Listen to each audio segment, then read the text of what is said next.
사실 이 영상은 저의 가장 부끄러운 고백으로부터 시작됩니다. 제가 심리학을 공부하기 전 첫 직장 생활을 할 때의 이야기예요. 그때 저는 누구에게나 친절하고 부탁을 거절할 줄 모르는 이른바 참 좋은 사람이었습니다. 팀원들이 귀찮아하는 잡무는 늘 제 차지였고 회식 장소를 정하거나 모두가 꺼리는 야근을 도맡는 것도 당연히 저였죠. 저는 그게 진심 어린 배려라고 믿었습니다. 내가 조금 더 고생하면 팀 분위기가 좋아지고 언젠가는 동료들도 내 마음을 알아주고 나를 존중해 줄 거라고 굳게 믿었거든요. 하지만 현실은 제 예상과 정반대로 흘러갔습니다.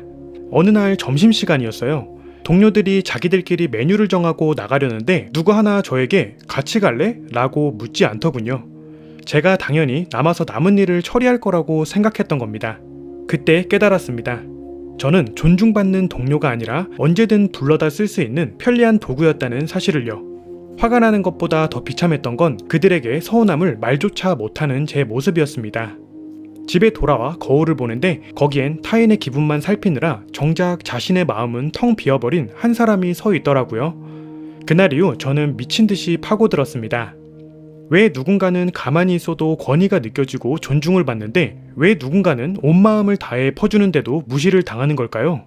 수많은 심리학 서적과 논문을 뒤지고 소위 아우라가 있는 사람들을 직접 관찰하며 한 가지 놀라운 공통점을 발견했습니다. 존중은 내가 얼마나 착한가에 비례하는 것이 아니라 내가 나를 어떻게 대하는가에 대한 타인의 피드백이라는 사실입니다. 오늘 저는 제 인생을 바꿔놓았던 그리고 여러분의 일상을 실질적으로 변화시킬 존중받는 사람과 무시당하는 사람의 결정적인 세 가지 차이를 말씀드리려 합니다. 이건 단순한 이론이 아닙니다.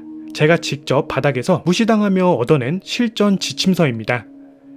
만약 지금 이 순간에도 나는 최선을 다했는데 왜 사람들은 나를 함부로 대할까? 라며 밤잠을 설치고 계신다면 오늘 이 영상이 그 물음에 대한 답이 될 것입니다. 우리는 모두 평등하다고 말하지만 인간의 무의식 속에는 0.1초 만에 상대의 위치를 파악하는 사회적 레이더가 존재합니다. 무시당하는 사람들은 본인도 모르게 이 레이더에 나는 함부로 대해도 되는 사람이라는 신호를 보냅니다. 이를 심리학에서는 낮은 지위 프레임이라고 부릅니다. 반면 존중받는 사람들은 화를 내지 않아도 목소리를 높이지 않아도 상대가 함부로 선을 넘지 못하게 만드는 특유의 분위기가 있습니다. 이 차이는 타고난 성격이 아니라 철저히 습관화된 행동에서 나옵니다. 지금부터 설명해드릴 세 가지 차이점을 보면서 여러분이 무심코 내보냈던 신호가 무엇이었는지 함께 점검해 보시기 바랍니다. 첫 번째 차이, 경계선의 설정. 무시당하는 사람들의 공통점은 경계선이 흐릿하다는 겁니다. 상대의 무리한 부탁이나 무례한 농담에도 그냥 웃으며 넘어가죠. 그들은 이것을 배려라고 생각하지만 심리학적으로 이는 자기 유기, 즉 자신을 스스로 포기하는 행위입니다. 자신을 보호하지 않는 사람을 타인이 보호해 줄 리 없습니다. 반면 존중받는 사람들은 명확한 선이 있습니다. 불쾌한 상황에서 즉각적으로 그러나 감정적이지 않게 자신의 선을 알립니다. 그 농담은 듣기 불편하네요. 이 한마디면 충분합니다. 이 한마디가 상대에게 이 사람은 선을 넘으면 불편해지는 사람이라는 인식을 심어줍니다. 여기서 핵심은 화를 내는 것이 아니라 차분하게 사실을 전달하는 것입니다. 감정적으로 터뜨리면 오히려 상대에게 약점을 노출하는 꼴이 됩니다. 경계선은 공격이 아니라 정보입니다. 존중은 당신의 예스가 아니라 노의 가치에서 나옵니다. 두 번째 차이, 자극에 대한 반응의 속도. 무시당하는 사람들은 타인의 평가나 공격에 즉각적이고 감정적으로 대응합니다. 허둥지둥 변명을 하거나 얼굴이 붉어지며 흥분하죠. 감정이 쉽게 읽히는 사람은 심리적으로 통제하기 쉽다고 느껴집니다. 하지만 존중받는 사람들은 자극과 반응 사이에 의도적인 공간을 둡니다. 누군가 무례하게 굴었을 때 그들은 바로 대꾸하지 않고 2, 3초간 상대의 눈을 가만히 응시합니다. 이 짧은 침묵이 상대를 당황하게 만들고 상황의 주도권을 가져옵니다. 심리학자 빅터 플랭클은 이렇게 말했습니다. 자극과 반응 사이에는 공간이 있다. 그 공간 안에 우리의 자유와 성장이 존재한다. 감정을 다스리고 정제된 언어로 응답하는 모습은 상대에게 깊은 심리적 압박감과 함께 권위를 느끼게 합니다. 당신의 침묵은 그 어떤 고함보다 강력한 무기가 될 수 있습니다. 세 번째 차이, 자신을 대하는 언어 습관. 무시당하는 사람들은 대화 속에 은연중에 자기를 낮추는 표현을 섞습니다. 제가 잘 모르지만 그냥 운이 좋아서. 죄송한데요. 같은 말들입니다. 겸손해 보이려고 한 행동이 결국 자신의 전문성과 가치를 스스로 깎아내리는 결과를 초래합니다.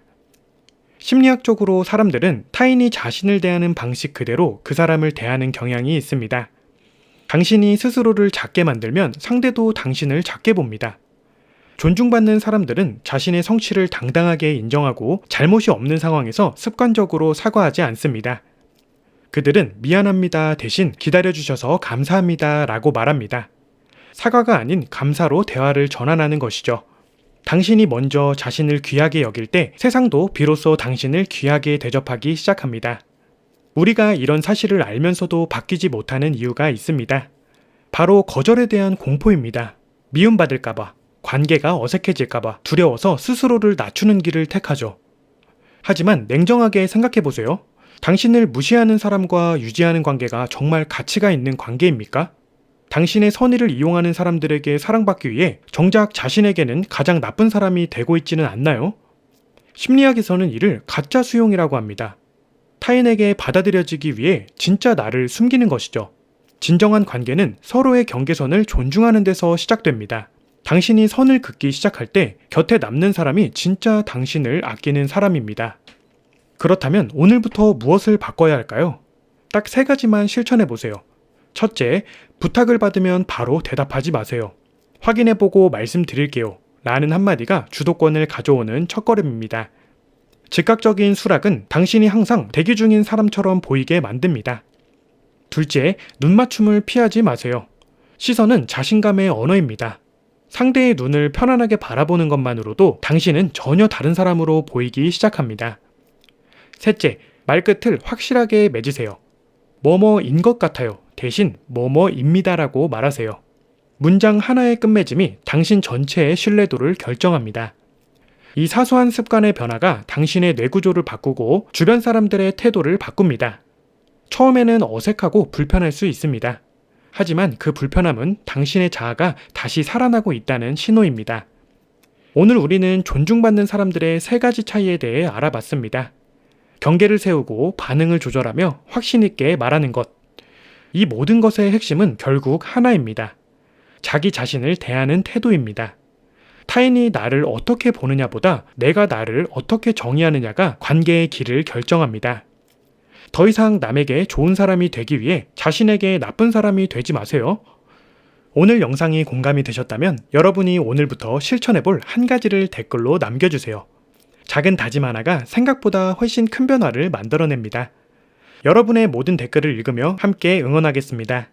구독과 좋아요는 이 채널이 더 많은 분들께 닿을 수 있는 힘이 됩니다.